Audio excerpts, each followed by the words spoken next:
A goal in the first minute here at Cuthbury this afternoon was enough to give Wimborne Town all 3 points against league leaders Cinderford Town in a game played in absolutely atrocious conditions. Wimborne lined up with Pat O'Flaherty in goal, at back four of Ryan Murray, Scott Arnold and Sam Davidson in the middle of the back four, and Billy Maybury at left back.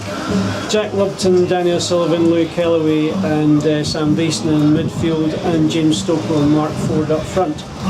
And that single goal came, as I say, in the very first minute. Mark Ford going across the penalty area when he was brought down, the ref pointed to the spot.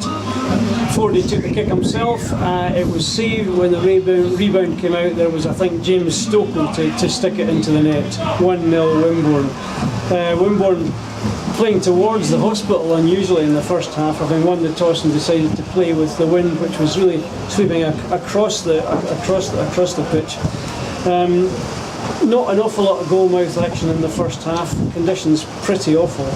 Cinderford probably having more of the possession, but Sam Davidson and Arnie in the middle of Wimborne's defence playing extremely well, and Pat O'Flaherty showing up well as well.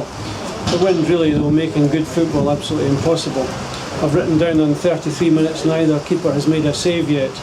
Then on 37 minutes, a free kick to Wimborne Town, which Billy Maybury fired just wide of the Cinderford keeper's post. And a bit of pressure on 40 minutes from Wimborne Town, which came to nothing. And then half-time came, nothing. Second half kicked off, if anything, the weather getting worse, the rain heavier and the wind stronger.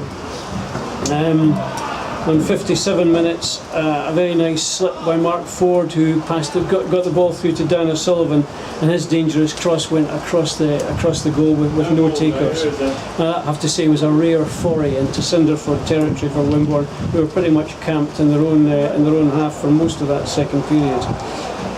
The wind, if anything, got worse, and the rain certainly got a lot heavier, and the referee Tony Forster had no alternative but to take the players off the pitch on 63 minutes.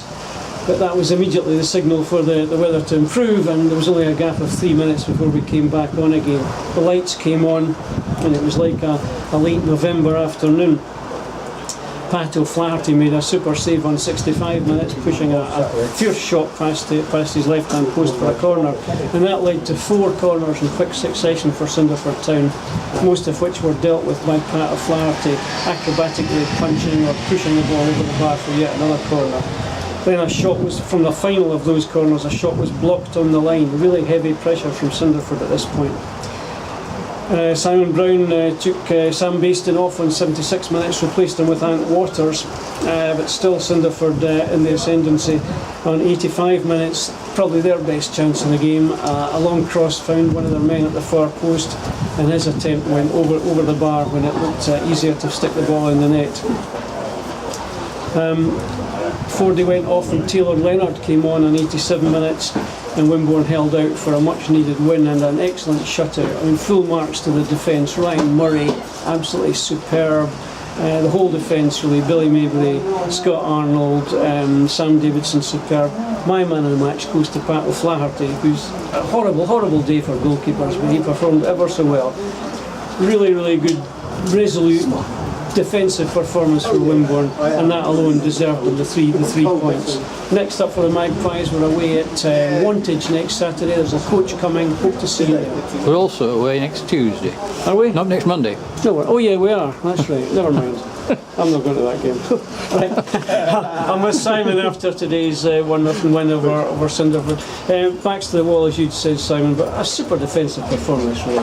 Yeah, really good. Good. I mean, that's 2 games we played against Cinderford, and we've kept 2 clean sheets, which, bearing in mind, they're probably favourites to go on and win the league. Yeah. You know, the fact we've taken 4 points off them is, is credit to us. So we did excellently today in really horrible conditions. What pleased you the most, then? Pleased. I think Brendan and myself go on and on about, and to the point where we get bored ourselves telling them the same about keeping a good lie, about effectively in the second half they're keeping 2 good backs forward and make it difficult to break down, and killing the game at times, and we don't need to go chasing after balls, and and that kind of thing. So that's keeping the shape. Yeah, I think that's really really good. I mean, they got frustrated, and I think, to be honest, some of the messages that coming from their dugout, and there was a little bit of arguments, and I think probably they were their own worst enemy in some respects. But that then, I guess, is credit to us in the way that we played. Yeah. So, but there were some good performances. I thought Stokes played really well, held the ball up. At times when we did need that little bit of breathe, I thought Sam Davison was excellent. I was going to ask you about Sam. I mean, we haven't seen an awful lot of him, but he looks to me like a slightly taller Billy Maybury, and I got him mixed up a few times. But he's a super player, isn't he? A really good performance. That was a really good performance. I mean, bearing in mind Sam's come out of Wessex League football. He did tell me, he said he had, I think, one Southern League appearance for Paul, but substitute. So to step up from Wessex League to that and put a performance in. I mean, their centre forward, I forget his name, the number 9, but he's a good player and he's scored lots of goals this season, and he's kept him quiet for the majority of the game, and great credit to him. I said to him in there, I said that's a really good performance, and set himself a benchmark. Yeah, standard. sure. But I think I picked up a good in there. Yeah. Pat was excellent. His handling was really good. Horrible day for keepers. Yeah, on a day when it would have been, you wouldn't have been too harsh on the keeper if they had made a mistake today and the ball slipped back. But yeah, his handling was excellent. His kicking was good in respect to the win. So yeah, everybody stuck to their task, and as I say, taking 4 points off of Cinderford is a decent achievement, and we're all very happy at the moment. But maybe a bit early to tell, but any knocks or anything like that? 2 games in 3 days coming up? Yeah, well, actually, it's more about availability. I've a couple of lads that aren't going to be available on Monday, which is a shame. But yeah, there's a few stiff legs in there, but I think nothing sort of serious that's going to keep moving up for Monday. Good. Well, that's great. Well done, Simon. Congratulations. Cheers. Cheers, mate. Thanks, Simon.